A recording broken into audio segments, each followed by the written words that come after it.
Chapter 21 of Dark Deity starts with the group who decides that their next big plan is to take Redhill and the newly constructed fortress in it. Knowing how basically everybody hates Varric, we decide that if we rush the leader, the enemies will probably surrender.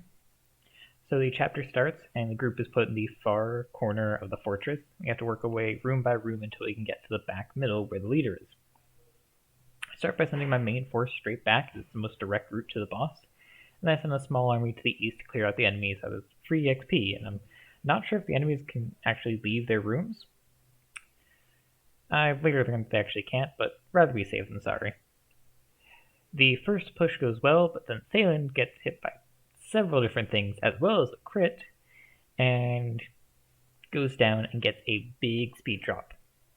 Since Thalen is basically hard carrying my team, and is so godlike, and I love him just so much, I decide to reset the fight just to keep him at max strength. I try again, and this time I set Vesta in instead of Thalen, as she physically can't be hurt by these units. I eventually take them out, and I have both Bianca and Thalen pushing north.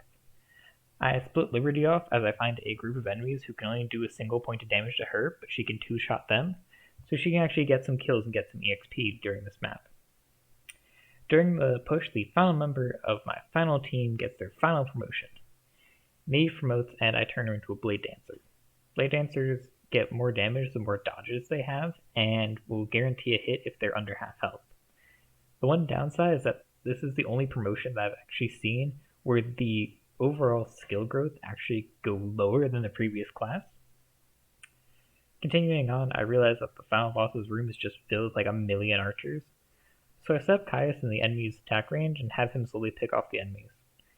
He chips away at the absolutely massive number of archers while the rest of my units clear out the other rooms and prep for the boss.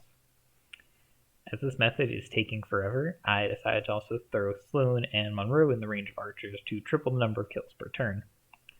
What I didn't realize is that one of those archers was actually the boss, and Monroe proceeded to one-round him when I wasn't paying attention, and that chapter ends before I realized it, with the group retaking the fort. At the end of the chapter, the group then plans their next major strike, taking on one of the only bridges into the capital.